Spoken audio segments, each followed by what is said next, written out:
No, there's a. Good evening. Good evening, Mr. President. That's pretty pathetic. Shall we say it again? Yeah, let's try it again. Good evening, Mr. President. Thank you. Right, I'm going to start off with an update on the athletics that's been going on recently, and starting off on the road. I'm pleased to say we had a team in the British six-stage road relay, which was up at Sutton Coldfield Park at the weekend, and in the men's 35 team, which Alex Gibbons pulled together, and they did extremely well. They came in 5th place overall, and Scott Overall got the gold medal for the fastest individual on the day. So thanks to Blair Wilson, another member of the team, who sent in a report. He says it was a 5.1k course, so it was quite hilly around the park, 200 foot of elevation in the first 2 kilometres, and a strong headwind on the back straight. So he got their excuses in early. There was general agreement, they said, that the course was 50 seconds slower than a Bromley Park run. Anyway, the team was Finton Parkinson, who's quite frequently down here. He started off. Then he was followed by Roger Villadale. Micah Evans, who I noticed wasn't on any of the park run results on Saturday, but because he was running in this, I counted from that, because he's been winning at Bromley recently. Then Alex himself, then Blair Wilson, and Scott Overall finished. And basically our runners got between 17 and 18 minutes for the 5k. Blair Wilson was a few seconds over. Scott Overall did it in just under 15:30, so he hammered round. Alex Gibbons apparently was a bit disappointed with his time, which was under 18 minutes, but apparently he tested for COVID later on in the day, so probably going down with that. So well done to them. Alex is determined to go better next year and win a medal, so let's hope that happens. Talking of park run, we had 50 odd runners again running this week, and park run at 17 different locations. The furthest flung was, well, George Collins ran in Rouen, but although that was overseas, and he came a very creditable 7th. Is that right, yeah? And at Craith's Castle up in the Highlands, Dick Griffin came in a remarkable 28th. Were there only 28 runners? 27, 32. Steve Huff ran at Lullingston and was first with a very creditable time, under 20 minutes. Those of you that know the Lullingston course, that's a pretty good time. And Millie Smith was our first lady at Cannon Hill Park Run, which is up in Birmingham. I ran at Beckenham Place Park, and there were 11 club members ran there, plus 2 dogs. And I can tell you that Dave Beadle's dog is faster than Ian Swatton's dog. Moving on to track and field, some club records to report. I think in the US, senior men's hammer, Joseph Ellis threw 74.19. And back in the UK at Lee Valley, Alex Pope set up a new outdoor pentathlon points record for men 35 of 2,049 points. So that was good. The other big event at the weekend was the first YDL match of the season, which was over at Eton, and that was for the upper age groups, the under 17s and the under 20s. They had some problems with the software, so we haven't got full detailed results. But I do know that we won the match by probably 90 points, quite a healthy margin. As usual, the athletes are terrific. I mean, not only do they do brilliantly at their own events, but they're willing to help out other events and do events they don't normally participate in, and that was very apparent in the teamwork there. So thanks to the athletes, thanks to the team managers and the coaches, and of course thanks to the officials. And at that point, I'll tell you, this was my first experience of officiating at a track and field meeting. And it was very enjoyable and very satisfying. It was a bit like being in the ward between Nelson and the French, because I was put onto the hammer throw to start with, which consists of running out in front of people throwing these big heavy weights and seeing where they leave a dent in the ground. And under the very professional guidance of Mike Davis, Dave Cordell and Dennis, I was nominated into the role to run out and stick the spike in where the ball landed. Anyway, but what I would say is John Hubbard has been appealing for officials, and we can't hold these matches without the officials. And I can tell you, you don't need to know anything about it. You get very good guidance. You have somebody who's a qualified official. They can certainly, you know what you do, and it's not complicated, and it is simple, and it is very satisfying, and it's good fun. So if you're willing to do it and you're interested in it, let John Hubbard know. bbharriersac.officials@gmail.com, or let myself know and I'll pass your name on to John. Okay, that's that. Forthcoming events, we've got Kent Young Athletes this Saturday at Erith. That's their first match of the season, and of course on Monday we've got the Ted Pepper at Norman Park. That's a 9:30 start.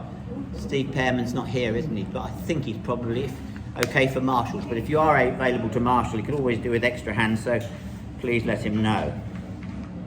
Now, we like to always pay our respects to members that have passed on. And I don't want the President's News to become a long list of obituaries, but we do want to recognise and respect long-serving members, and I would say more celebrate their lives. And we had a very long-serving member who died last week, a gentleman called Lynn Atterbury. Now, I don't know Lynn, but I think he was probably a man after my own heart, because Pat Cownan dug out a press cutting from 1989, and this was from the Sunday Mercury, which was one of the more popular papers.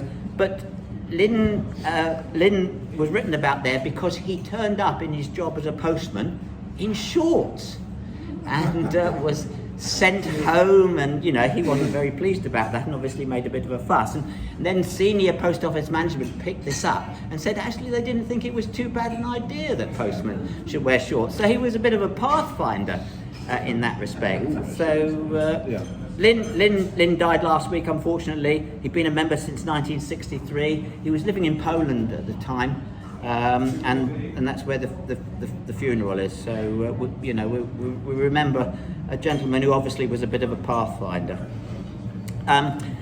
We're going to move on to the 300 Club next, because we have a draw, and Mr. Pontifex has finished his lunch.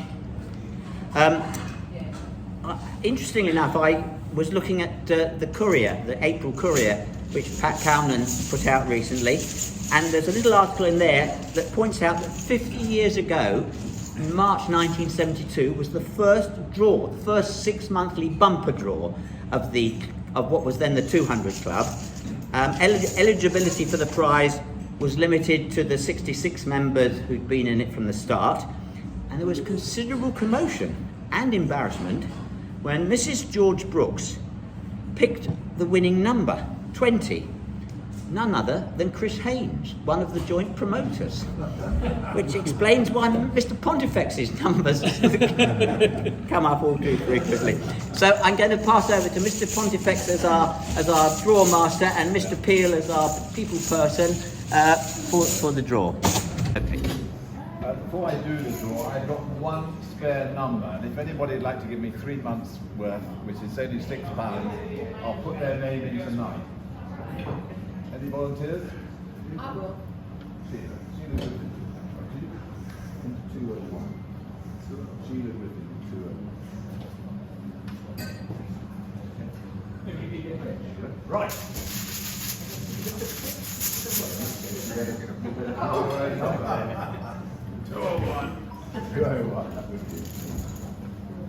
This is for 75 quid, by the way.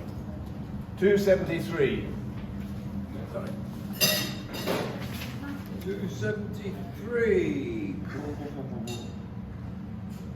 Oh, well, certainly not here. Sue Pope. Oh, right, okay. Well, she owes me some money, so that's useful.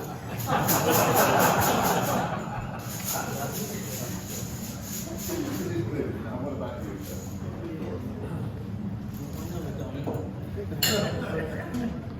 144. 144. 144. Wow. Mr. Vice President, he's not here. However, his father is here. Nick Gasson.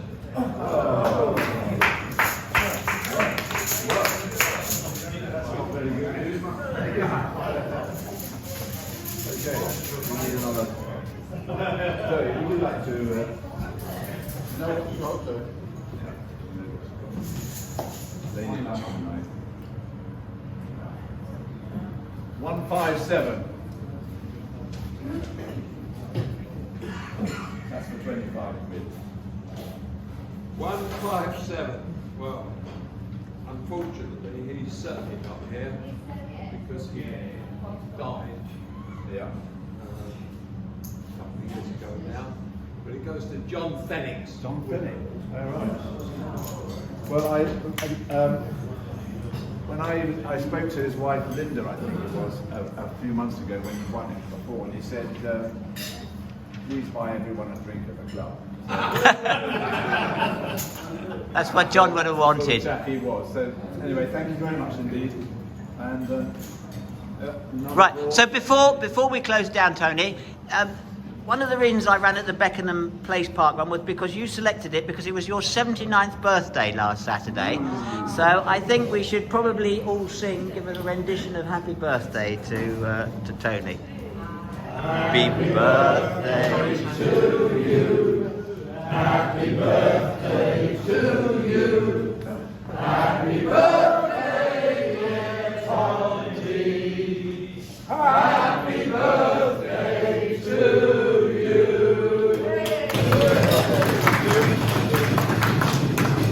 thank you. Okay then, thank you, Mr. Pontifex. And then we've had the Paris Handicap tonight, so Dick has the results. Okay.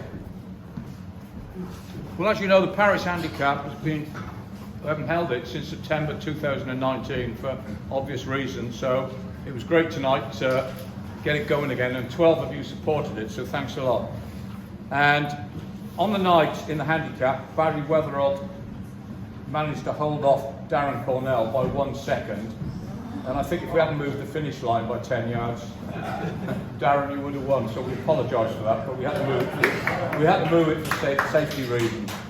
And third on the night was Steve Everton, and the fastest time tonight, which is not surprising due to the way you ran, Darren finished in an incredible time of 17:16. And the second male was great, one of the juniors. Two of them came and supported it tonight, Callan Horton and Lewis Brook. And Callan Horton managed to get the second fastest time in 7:57. And the third fastest time was Lewis Brook in 18:55. So it's great to see the juniors supporting it.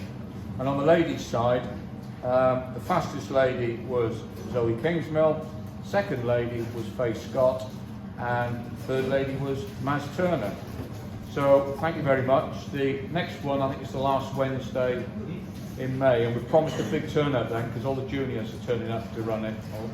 That's what the officers tell me. So please, a few more of you come and enter. Thanks a lot. Thanks, Dick. Right, so before we close, get good prompting here. The bonus ball. Last week's winner, who was in the race, is he here tonight? Chris Pike.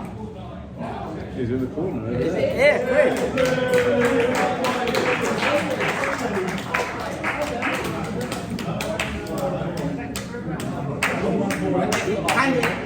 Handily positioned at the bar. Thank you very much. Well done, well done. So, has there anybody else got any news they wish to communicate? 21 spaces left. Okay, yeah, okay. Carry the bonus ball forward to next week. Don't forget the Ted Pepper on sorry, Maz, did you have something? No, sorry. 20 On the 2nd of May. 2nd of May, Ted Pepper, 9:30. If you're not running, you can still come along and support. Thank you very much. Good night.